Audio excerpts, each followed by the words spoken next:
हमारे लिए राजनीति सत्ता सुख का नहीं, सेवा का माध्यम है। जनता की भी सेवा का माध्यम और देश की सेवा का भी माध्यम। इसलिए भाजपा जो कहती है उसे डंके की चोट पर करती भी है। हरियाणा में तीसरी बार सरकार बनने के बाद हम लगातार आपसे किए वायदे पूरे कर रहे हैं। लेकिन कांग्रेस शासित राज्यों में क्या हो रहा है?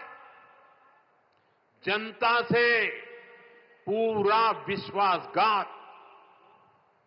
पड़ोस में देखिए, हिमाचल में जनता कितनी परेशान है। विकास के, जन कल्याण के सारे काम ठप पड़े हैं। कर्नाटका में बिजली से लेकर दूध तक, बस किराए से लेकर बीज तक, हर चीज महंगी हो रही है। मैं सोशल मीडिया पर देख रहा था, कर्नाटका में कांग्रेस सरकार ने जो महंगाई बढ़ाई है, भांति भांति के टैक्स लगाए हैं। सोशल मीडिया में लोगों ने बड़ा आर्टिकुलेट किया है और उन्होंने कहा है, और ए टू जेड पूरी एबीसीडी और हर अक्षर के साथ कैसे कैसे उन्होंने टैक्स बढ़ाए, उसका ए टू जेड पूरा लिस्ट बना करके एक कर्नाटक की कांग्रेस सरकार की पोल खोल के रखी है। खुद वहां के मुख्यमंत्री के करीबी कहते हैं कि कांग्रेस ने कर्नाटका को करप्शन में नंबर 1 बना दिया। साथियों, तेलंगाना की कांग्रेस सरकार भी जनता से किए वादे भूल गई है। वहां कांग्रेस, वहां की सरकार जंगलों पर बुलडोजर चलवाने में व्यस्त है। प्रकृति को नुकसान, जानवरों को खतरा, यही है कांग्रेस की कार्यशैली।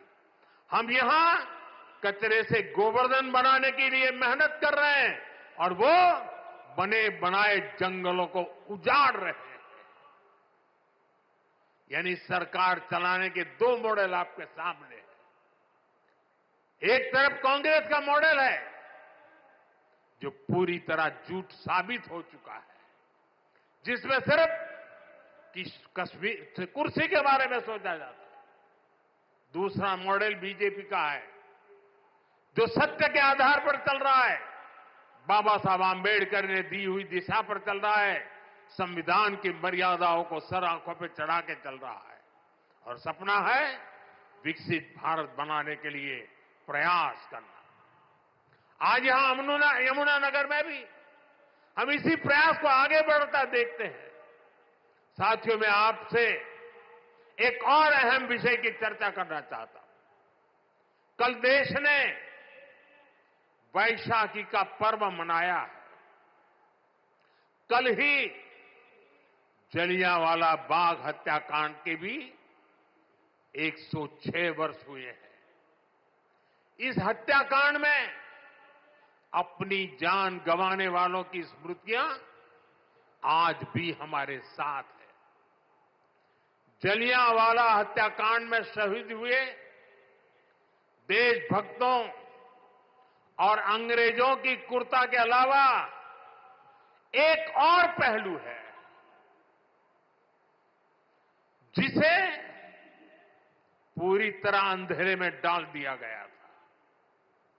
ये पहलू मानवता के साथ, देश के साथ खड़े होने के बुलंद जज्बे का है। इस जज्बे का नाम शंकरन नायर था। आपने किसी ने नहीं सुना होगा, शंकरन नायर का नाम नहीं सुना होगा, लेकिन आजकल इनकी बहुत चर्चा हो रही है। शंकरन नायर जी एक प्रसिद्ध वकील थे और उस जमाने में 100 साल पहले अंग्रेजी सरकार में बहुत बड़े पद पर विराजमान थे। वो सत्ता के साथ रहने का सुख, चैन, मौज सब कुछ कमा सकते थे, लेकिन उन्होंने विदेशी शासन की क्रूरता के विरुद्ध जलियांवाला बाग की घटना से व्यथित होकर मैदान में उतरे। उन्होंने अंग्रेजों के विरुद्ध आवाज उठाई। उन्होंने उस बड़े पद से लात मार करके इसे छोड़ दिया। केरल के थे, घटना पंजाब में घटी थी। उन्होंने जलियांवाला बाग हत्याकांड केस लड़ने का खुद ने फैसला किया। वो अपने दम पर लड़े, अंग्रेजी साम्राज्य को हिला कर रख दिया। जिस अंग्रेजी साम्राज्य का सूरज, जिनका सूरज कभी अस्त नहीं होता था, उसको शंकर नायर जी ने जलियांवाला हत्याकांड के लिए कोर्ट में कटघरे में खड़ा कर दिया। साथियों, ये सिर्फ मानवता के साथ खड़े होने का ही मामला भर नहीं है, ये एक भारत श्रेष्ठ भारत का भी बहुत उत्तम उदाहरण है। कैसे दूर सुदूर दक्षिण में केरल का एक व्यक्ति पंजाब में हुए हत्याकांड के लिए अंग्रेजी सत्ता से टकरा गया। यही स्पिरिट हमारी आजादी की लड़ाई की असली प्रेरणा है।